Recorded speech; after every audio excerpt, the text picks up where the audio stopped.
Good morning बच्चों। Chapter 16 complete हो चुका है। आज हम नया चैप्टर स्टार्ट करेंगे, chapter 17, breathing and exchange of gases.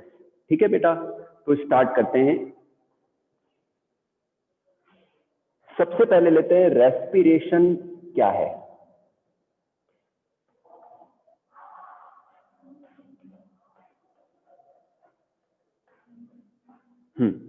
बच्चों, रेस्पिरेशन एंड ब्रीदिंग दो डिफरेंट प्रोसेस हैं, मतलब उनमें डिस्टिंक्शन है। ब्रीदिंग क्या है वो मैं बताता हूं, उससे पहले अपन देखते हैं रेस्पिरेशन। बच्चों, रेस्पिरेशन सेलुलर लेवल पर होता है। सेल के अंदर जो है फूड का ऑक्सीडेशन होता है, फूड का ब्रेकडाउन होता है ऑक्सीजन की प्रेजेंस में, और एनर्जी का फॉर्मेशन होता है एटीपी के फॉर्म में। तो जो एनर्जी है वो स्टोर रह जाती है सेल्स के अंदर एटीपी के फॉर्म में, और जब ये एटीपी हाइड्रोलाइज होते हैं तो एनर्जी रिलीज होती है जो हमारे कई सारे फंक्शंस को करने में काम आती है। तो यहाँ पर रेस्पिरेशन के लिए जो रिएक्शन है वो कुछ इस तरीके से है। C6H12O6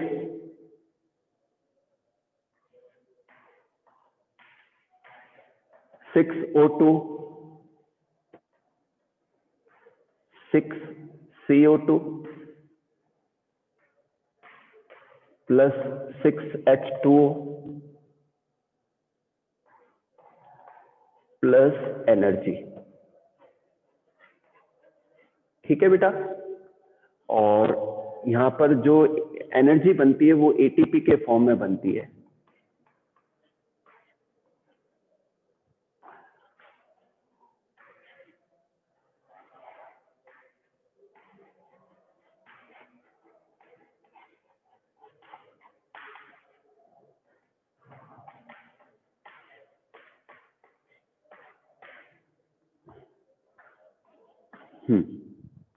ठीक है बच्चों, तो रेस्पिरेशन में क्या होता है कि जो ग्लूकोज है C6H12O6, ये ग्लूकोज का फॉर्मूला है।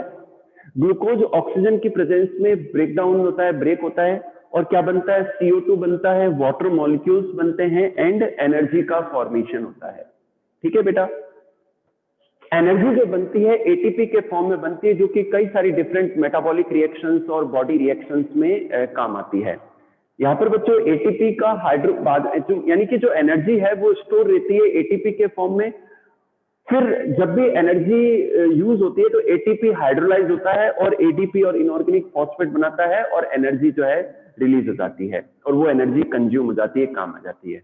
तो इस तरीके से बच्चों रेस्पिरेशन सेलुलर लेवल पर पाया जाता है। सेकंड लेते हैं अपन ब्रीदिंग। ब्रीदिंग क्या है?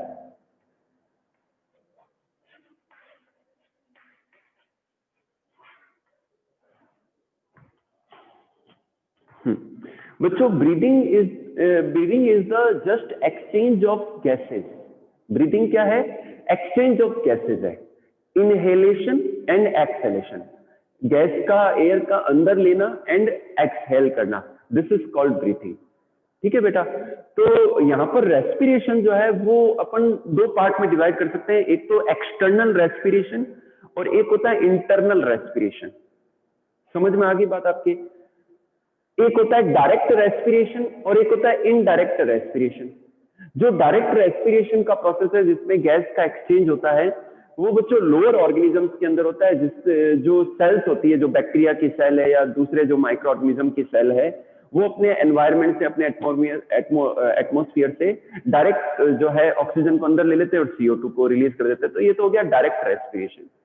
एक होता है इनडायरेक्ट रेस्पिरेशन। इसमें हायर एनिमल्स के अंदर ये देखने को मिलता है कि पहले जो गैस होती है वो इनहेल होती है, अंदर चली जाती है, फिर जो रेस्पिरेटरी सरफेस है वहां पर उसका एक्सचेंज होता है। ठीक है, तो जो इनडायरेक्ट रेस्पिरेशन है उसको हम दो पार्ट में डिवाइड करते हैं। एक तो एक्सटर्नल रेस्पिरेशन, एक है इंटरनल रेस्पिरेशन। जो एक्सटर्नल रेस्पिरेशन है वो बच्चों रेस्पिरेटरी सरफेस पर होता है। जैसे कि मैंने इनहेल किया तो जो एयर है, गैस है, वो अंदर चली गई, और जो रेस्पिरेटरी सरफेस है यानी कि जो लंग्स हैं, आल्वियोलिस है, वहां पर जो है ऑक्सीजन डिफ्यूज हो गई ब्लड के अंदर, और ब्लड में जो CO2 है वो वापस लंग्स में आ गई। ठीक है, अब ब्लड के द्वारा जो ऑक्सीजन है वो जारी है टिश्यूज तक। ठीक है, और टिश्यू के बाहर जो टिश्यू फ्लूइड है वहां पर ऑक्सीजन चली गई, वहां से जो ऑक्सीजन है वो सेल के अंदर चली गई और सेल से CO2 टिश्यू फ्लूइड में आ गया, टिश्यू फ्लूइड से ब्लड में आ गया और ब्लड से फिर वापस वो लंग्स तक आ गया। तो जो रेस्पिरेटरी सरफेस पर जो एक्सचेंज है वो तो हो गया एक्सटर्नल रेस्पिरेशन, और सेल्स के अंदर जो टिश्यूज में जो एक्सचेंज हुआ गैस का वो क्या हो गया, इंटरनल रेस्पिरेशन। ठीक है बेटा, दोबारा सुन लीजिए, लोअर ऑर्गेनिज्म के अंदर वो डायरेक्ट अपने गैस को एक्सचेंज कर लेते हैं, इसे तो हम कहते हैं डायरेक्ट रेस्पिरेशन। और इनडायरेक्ट रेस्पिरेशन में कई सारे स्टेप्स हैं जिसमें दो पार्ट है, एक तो एक्सटर्नल रेस्पिरेशन, एक इंटरनल रेस्पिरेशन। एक्सटर्नल रेस्पिरेशन में जो रेस्पिरेटरी सरफेस है वहां पर गैस का डिफ्यूजन होता है, एक्सचेंज होता है, और फिर ब्लड के द्वारा या फ्लूइड के द्वारा जो है गैस पहुंचती है सेल्स तक पर्टिकुलर या टिश्यूज तक, और वहां पर उसका डिफ्यूजन हो जाता है सेल के अंदर। सेल से जो एक्सक्रीटरी गैस है वो जो CO2 है वो वापस ब्लड में आ जाती है और ब्लड से फिर वो लंग्स तक आ जाती है। तो बच्चों यहां पर मैंने आपको रेस्पिरेशन और ब्रीदिंग में डिफरेंस बताया। अब बच्चों बात करते हैं अपन कि जो लोअर कई सारे ऑर्गेनिज्म है उनमें रेस्पिरेटरी सरफेस क्या है। अगर मैं बात करूं बच्चों पोरीफेरेंस की, अगर मैं बात करूं पोरीफेरा जो फाइलम है उनके एनिमल्स की, सिलेंट्रेटा की, ठीक है ना, और जो प्लेटी हेलमिंथ है इनकी, तो इनके अंदर क्या होता है कि बॉडी सरफेस से गैस का एक्सचेंज होता है। क्या होता है, बॉडी सरफेस से होता है। ठीक है, ठीक इसी तरीके से जो एस्के एलिमेंथी जो राउंड वर्म है उनमें भी जो रेस्पिरेटरी ऑर्गन है वो उनकी बॉडी सरफेस है। ठीक है, इसी तरीके से जो एनेलिड्स हैं उनकी जो स्किन होती है मॉइस्ट होती है, तो उनमें क्यूटिकल रेस्पिरेशन होता है, स्किन के थ्रू डिफ्यूजन हो जाता है गैस का ब्लड के अंदर। ठीक है, फिर मैं बात करूं आर्थ्रोपोड्स की, तो आर्थ्रोपोड्स के अंदर ट्रेकिया भी पाए जाते हैं, स्पाइरेकल्स पाए जाते हैं, बुक लंग्स, बुक गिल्स पाए जाते हैं। तो इन ये रेस्पिरेटरी ऑर्गन है। ठीक है बेटा,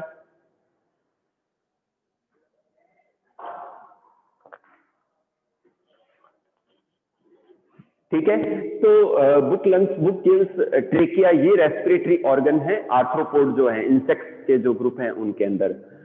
इसी के तरीके से जो मॉलस्क है, मॉलस्क के अंदर गिल्स पाए जाते हैं।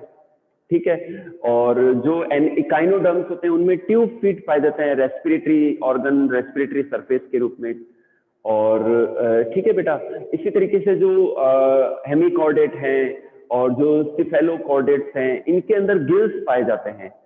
यूरोकॉर्डेट, सिफेलोकॉर्डेट्स हैं इनके अंदर गिल्स पाए जाते हैं। इसे हम ब्रेंकियल रेस्पिरेशन कहते हैं। क्या कहते हैं, ब्रेंकियल रेस्पिरेशन कहते हैं। फिशेस के अंदर भी गिल्स पाए जाते हैं। बेटा जो रेप्टाइल्स हैं, बर्ड्स हैं एंड मैमल्स हैं, रेप्टाइल्स, बर्ड्स एंड मैमल्स, इनके अंदर रेस्पिरेटरी ऑर्गन के रूप में लंग्स पाए जाते हैं। ठीक है बेटा, तो ये अलग अलग एनिमल्स के अंदर रेस्पिरेटरी ऑर्गन और जो है रेस्पिरेटरी सरफेसेस के बारे में मैंने बताया। अब बच्चों अपन डिस्कस करेंगे ह्यूमन रेस्पिरेटरी सिस्टम के बारे में। ठीक है, मैं पहले स्केच बनाता हूं, आप भी मेरे साथ में रफ कॉपी में ड्रॉ कीजिए। ठीक है बेटा,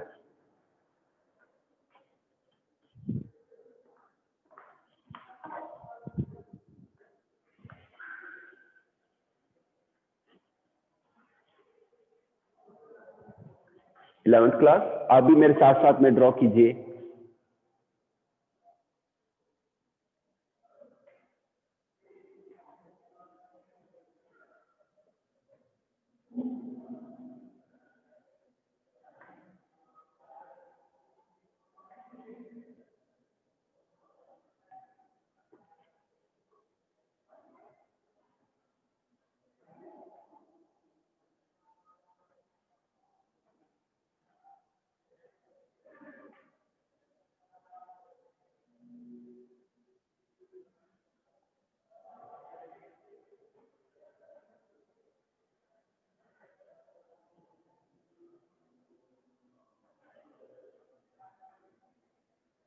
बेटा मैं कलर्ड चौक यूज कर सकता हूं, लेकिन ऑनलाइन क्लास में हो सकता है आपको विजिबिलिटी सही नहीं रहे, है ना, इसलिए मैं मैक्सिमम व्हाइट चौक से ही स्केच ड्रॉ करता हूं। आप भी मेरे साथ में ड्रॉ करते जाइए।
बच्चों आप भी मेरे साथ में ड्रॉ करते जाइए। ह्यूमन रेस्पिरेटरी सिस्टम को डिस्कस कर रहे हैं अपन, है ना।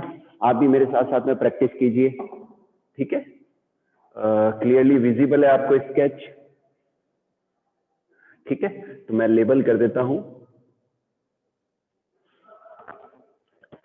ये है बच्चों एक्सटर्नल नॉस्ट्रिल्स,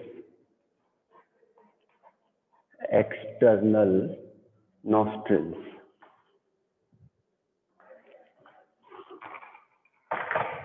ठीक है बेटा। ये एक्सटर्नल नॉस्ट्रिल्स है और यहां पर है नेजल चैम्बर। यहां क्या है? नेजल चैम्बर है। ओके, आप देखते जाइए, एक एक करके बताऊंगा मैं, ठीक है। ये हिस्सा है नेजो फेरिंग्स, ओके।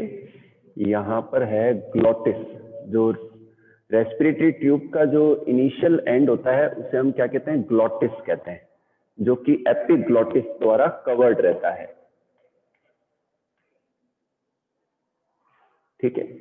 ये है बेटा लैरिंक्स,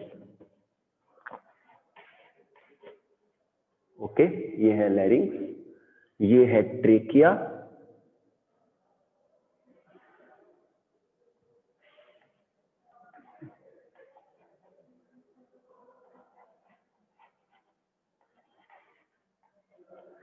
ट्रेकिया है बच्चों ये। इसमें ये देखिए C shaped semi circular, semi circular cartilage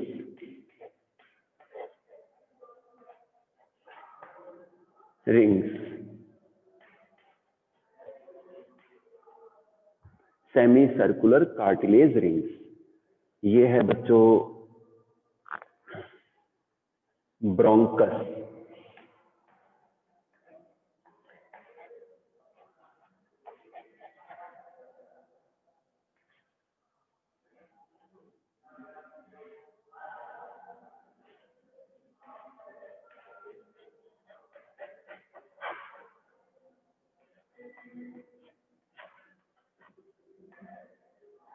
bronchioles.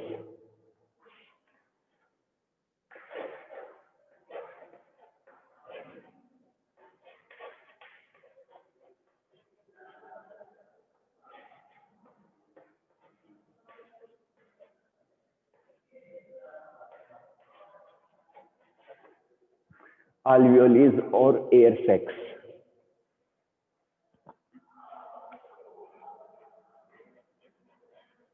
Transverse fissure.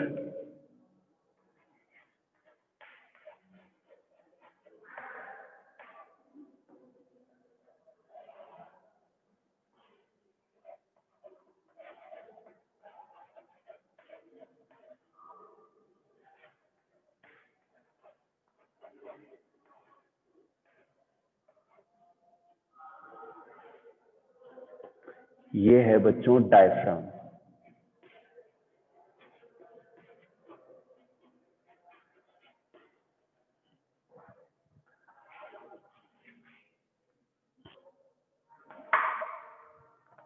एक बच्चों मैं alveoles का स्केच भी ड्रॉ कर रहा हूं.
बच्चों ध्यान से देखिए, this is the sketch of human respiratory system. ये ह्यूमन रेस्पिरेटरी सिस्टम का स्केच है बच्चों. जो हमारे लिप्स हैं, अपर लिप्स हैं, उनके जस्ट ऊपर ये जो दो छेद हैं, ठीक है, इन्हें हम क्या कहते हैं? एक्सटर्नल नॉस्ट्रिल कहते हैं. क्या कहते हैं? एक्सटर्नल नॉस्ट्रिल कहते हैं. इनके अंदर जो कैविटी है इसे हम क्या कहते हैं? नेजल चैम्बर कहते हैं. क्या कहते हैं? नेजल चैम्बर कहते हैं. तो इनमें एंटीरियर पार्ट में क्या हेयर्स होते हैं और पीछे के पार्ट में म्यूकस एपिथेलियम होती है जो म्यूकस को रिलीज करती है. ठीक है, ये जो नेजल चैम्बर हैं ये अंदर की ओर खुलते हैं. ठीक है ना, जो नेजल पोर्स हैं, अंदर के जो नेजल पोर्स है वो अंदर फेरिंग्स में ओपन होते हैं. तो इस फेरिंग्स वाले हिस्से को हम क्या कहते हैं? नेजोफेरिंग्स कहते हैं. जहां नेजल पोर ओपन होते हैं इसे हम क्या कहते हैं? नेजोफेरिंग्स कहते हैं. अच्छा, फेरिंग्स का नीचे का पार्ट जो कि इसोफेगस की ओर भी जाता है तो उस हिस्से को हम क्या कहते हैं? ओरोफेरिंग्स कहते हैं. बच्चों जनरली जो रेस्पिरेटरी ट्यूब है, जो ट्रेकिया है, वो फ्रंट में होती है, आगे होती है. डाइजेस्टिव ट्यूब के, सॉरी, फूड पाइप के आगे होती है. ठीक है, तो जो ये ट्रेकिया है बच्चों, रेस्पिरेटरी ट्यूब है, इसके छेद को हम कहते हैं ग्लॉटिस. और इस ग्लॉटिस को कवर करता है कार्टिलेज का फ्लैप एपिग्लॉटिस. तो जिससे क्या है कि फूड खाते समय जो है फूड के पार्टिकल रेस्पिरेटरी ट्यूब में ना जाए. ये बच्चों लैरिंग्स है. इनिशियली लैरिंग्स पाया जाता है. फिर लगभग जो लेंथ होती है वो 16 सेंटीमीटर, 12 to 16 सेंटीमीटर लेंथ होती है ट्रेकिया की, रेस्पिरेटरी ट्यूब की. और ट्रेकिया बच्चों पिचके नहीं, कोलैप्स ना हो, इसके लिए उनके अंदर कार्टिलेज की सी शेप्ड जिसे हम कहते हैं सेमी सर्कुलर कार्टिलेज रिंग्स पाई जाती है. तो ये बच्चों 12 to 16 semi circular cartilage rings पाई जाती है जो कि रेस्पिरेटरी ट्यूब को, ट्रेकिया को कोलैप्स नहीं होने देती है. इसके बाद में बच्चों यहां पर देखिए आप कि ये जो ट्रेकिया है ये ब्रांच डोरा है. तो इनकी ये ब्रांचेज हैं जो लंग्स में एंटर हो रही हैं. ठीक है बेटा,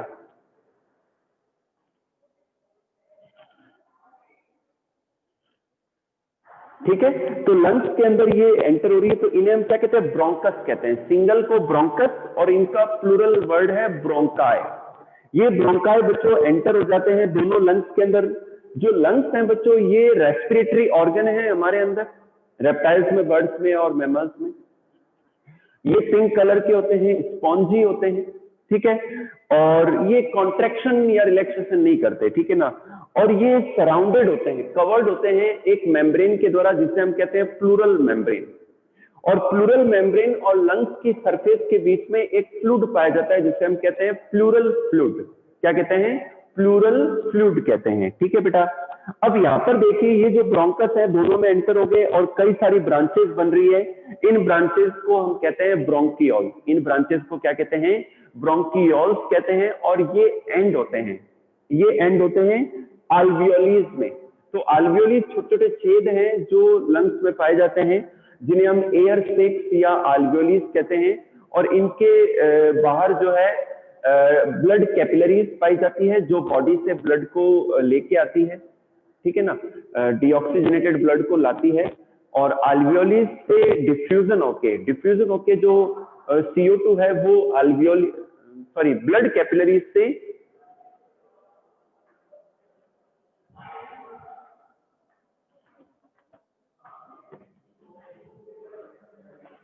तो बच्चों जो ब्लड कैपिलरीज के द्वारा जो डीऑक्सीजनेटेड ब्लड आता है वो डिफ्यूज होता है ब्लड कैपिलरी की वॉल से और फिर आल्वियोलर मेम्ब्रेन से, और आल्वियोली की कैविटी में आ जाती है CO2 और वहां जो ऑक्सीजन है वो हाई प्रेशर की वजह से डिफ्यूज होके ब्लड कैपिलरीज के ब्लड में चली जाती है। और उस ब्लड के द्वारा जो है ऑक्सीजन ट्रेवल करती है पहले हार्ट के अंदर, ठीक है, फिर उसके बाद में जो डिफरेंट ऑर्गन और टिश्यू है वहां तक, और ऑक्सीजन को जो टिश्यू फ्लूइड है वहां रिलीज कर दिया जाता है। टिश्यू फ्लूइड से जो ऑक्सीजन है वो हाई पार्शियल प्रेशर होने की वजह से सेल्स के अंदर डिफ्यूज हो जाती है।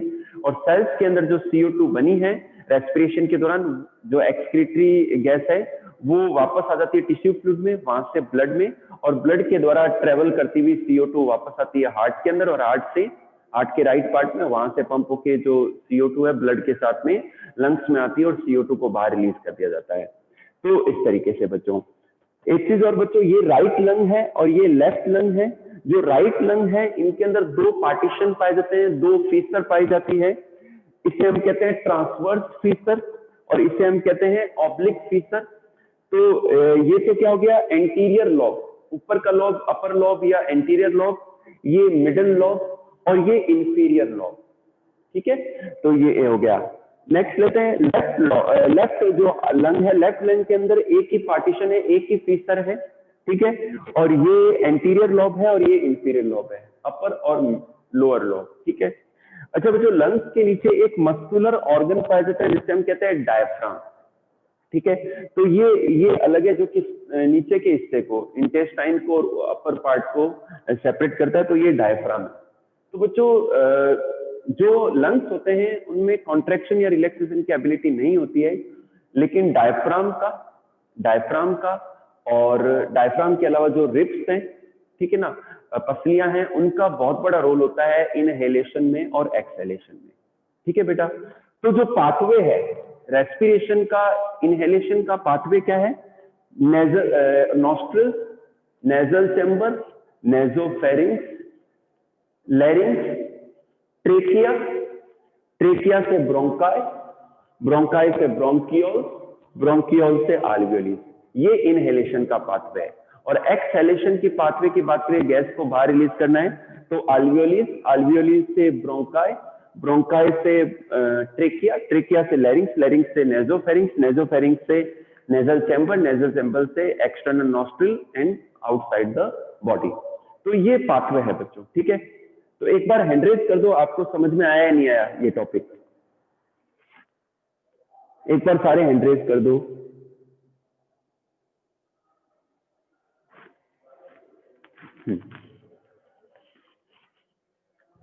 हाँ, अब बच्चों यहाँ पर मैंने एक और स्केच बनाया है।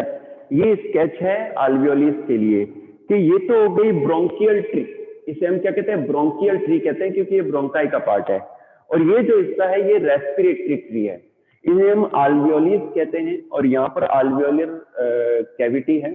तो आल्वियोलिस से ही जो गैस है डिफ्यूज होके ब्लड कैपिलरीज के ब्लड में चली जाती है। तो ये स्केच शो कर रहा है, इस हिस्से को हम ब्रोंकियल ट्री कहते हैं। और इस हिस्से को हम रेस्पिरेटरी ट्री कहते हैं। ठीक है बेटा, तो ये स्केच है। अब जल्दी से मैं आपको मैकेनिज्म समझा देता हूं।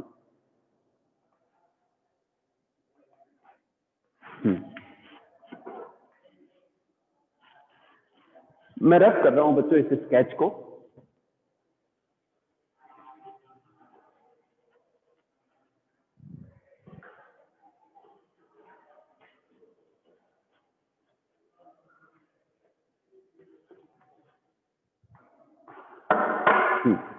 एक और बच्चों मैं पाथ लिख देता हूं नॉस्ट्रिल्स इनहेलेशन का, नॉस्ट्रिल्स से फिर नेजल चैम्बर,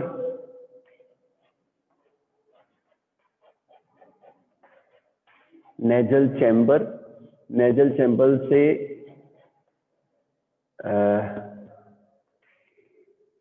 नेजल पोर्स भी कर देते हैं, नेजल पोर्स, फिर नेजोफेरिंग्स,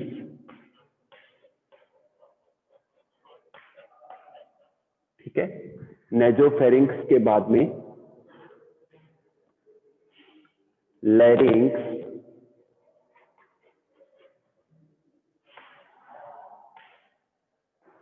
ट्रेकिया,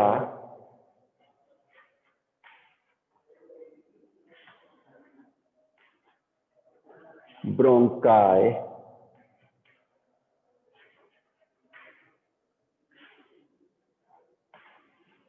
ब्रोंकियोल्स,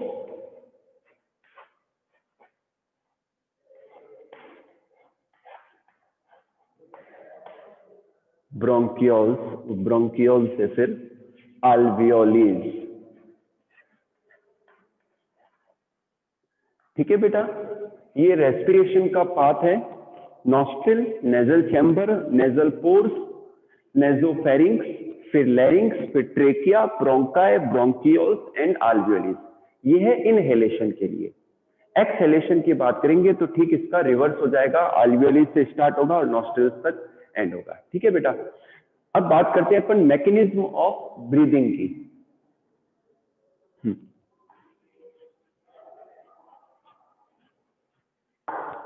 कुछ और कॉम्पिटिटिव पार्ट भी है जो कि अपन नेक्स्ट क्लास में डिस्कस करेंगे। एक और फटाफट, टाइम कम बच रहा है अपने पास में, तो अपन ले लेते हैं मैकेनिज्म ऑफ ब्रीदिंग।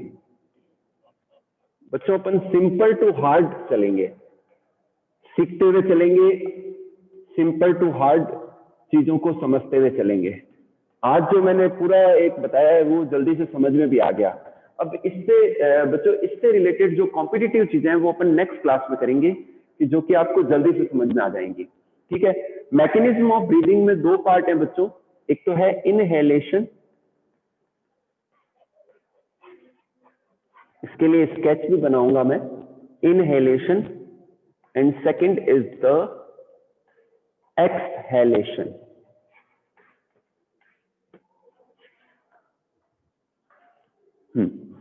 बच्चों ध्यान से देखिए, इनहेलेशन को इंस्पिरेशन भी कहते हैं। क्या कहते हैं? इंस्पिरेशन। और एक्सहेलेशन को एक्सपीरेशन भी कहते हैं। इनहेलेशन क्या है? टू इनहेल करना, ठीक है ना, जो गैस है ऑक्सीजन उसको अंदर लेना, इसे हम क्या कहते हैं? इनहेलेशन कहते हैं। और ये कैसे पॉसिबल होता है बच्चों? ये बच्चों 2 सेकंड का प्रोसेस है। ये क्या है? 2 सेकंड का प्रोसेस है। इसमें क्या होता है कि जो डायफ्राम है हमारा, ये कॉन्ट्रैक्ट होता है। तो डायफ्राम कॉन्ट्रैक्ट होके, जनरली तो ये डाउन शेप्ड होता है, कॉन्ट्रैक्ट होके फ्लैट हो जाता है।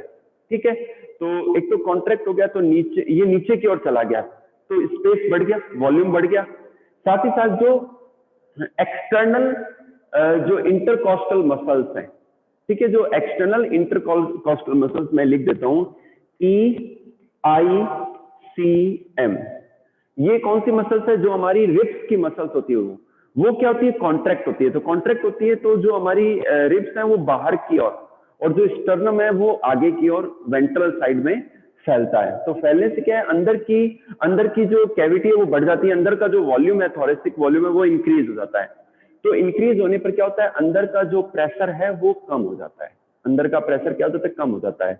और बाहर एटमॉस्फेरिक प्रेशर ज्यादा है, तो बाहर से जो एयर है वो अपने हाई प्रेशर से अपने लो प्रेशर की ओर मूव कर जाती है और हम क्या कर लेते हैं, गैस को इनहेल कर लेते हैं। इसे हम क्या कहते हैं, इनहेलेशन कहते हैं। ठीक है बेटा, ये 2 सेकंड में होता है। फिर बात करते हैं एक्सहेलेशन की। एक्सहेलेशन कैसे पॉसिबल होता है? बच्चों एक्सहेलेशन जो है 3 सेकंड में पूरा होता है। इसके अंदर जब जो डायफ्राम है वापस से रिलैक्स होता है तो वापस से ये फ्लैट से डॉम शिफ्ट होना शुरू हो जाता है और जो इंटरकॉस्टल मसल्स हैं एक्सटर्नल वो रिलैक्स होती है। तो रिलैक्स होती है तो जो रिब्स है वो वापस से नॉर्मल हो जाती है। ठीक है ना। और जो स्टर्नम है आगे का पार्ट है वो भी पीछे चला जाता है। तो अंदर का जो वॉल्यूम है वो डिक्रीज होता है। तो डिक्रीज होने से क्या होता है, लंग्स के ऊपर प्रेशर पड़ता है। तो प्रेशर पड़ने पर क्या होता है कि अंदर का प्रेशर बाहर के प्रेशर से ज्यादा हो जाता है और लंग्स से जो एयर है वो वापस से बाहर एक्सहेल होती है और उसके साथ में CO2 बाहर चली जाती है। इस प्रोसेस को हम क्या कहते हैं, एक्सहेलेशन कहते हैं। तो बच्चों ये मैकेनिज्म है ब्रीथिंग की। इसके लिए स्केच भी है। ठीक है, लेकिन टाइम कम बच रहा है बच्चों, इसके लिए जो स्केचेस हैं वो अपन नेक्स्ट क्लास में डिस्कस करेंगे। ठीक है बेटा, आज की क्लास में इतना ही। आपकी कोई भी क्वेरी या डाउट है वो मेरे से पूछ लीजिए और आपने अब तक जितने भी वर्क किए हैं उनकी PDF बनाइए या वीडियो बनाइए एक एक चैप्टर का और वो आप मेरे व्हाट्सएप नंबर पर सेंड कीजिए। साथ ही साथ बच्चों फिजिक्स एंड केमिस्ट्री का वर्क है वो भी जो कंसर्न टीचर हैं फैकल्टीज हैं उनको सेंड कीजिए आप, जिससे हमें पता चलेगा कि आप कितना कर रहे हैं। ठीक है ना। एक चीज और बच्चों, सिर्फ 2 मंथ बचे हैं एनुअल एग्जाम के लिए, तो आप लोग आज से ही रिवीजन स्टार्ट करते हैं, तैयारी शुरू कर दें आप। ठीक है, और डेली आप टाइम देते हुए एनुअल एग्जाम की तैयारी करें। ठीक है बेटा, ये आपके लिए बेनिफिशियल रहेगा। अगर 2 महीने और निकाल दिए तो आपके लिए बड़ी मुश्किल हो जाएगी। ठीक है ना। और फिजिक्स और केमिस्ट्री के जो न्यूमेरिकल्स हैं वो भी आप जरूर करें। बायो में डायग्राम्स की प्रैक्टिस जरूर करें और फिजिक्स केमिस्ट्री में जो न्यूमेरिकल्स हैं वो जरूर करें। न्यूमेरिकल्स को करने से पहले आप एक काम कर सकते हैं कि उनके जो कंसेप्ट हैं, उनके जो फॉर्मूलाज हैं, उनकी जो भी उनकी इक्वेशंस हैं उनको अच्छे से समझें, फिर देन आप न्यूमेरिकल्स को सॉल्व करें। आप इजीली न्यूमेरिकल्स कर पाएंगे। ठीक है बेटा।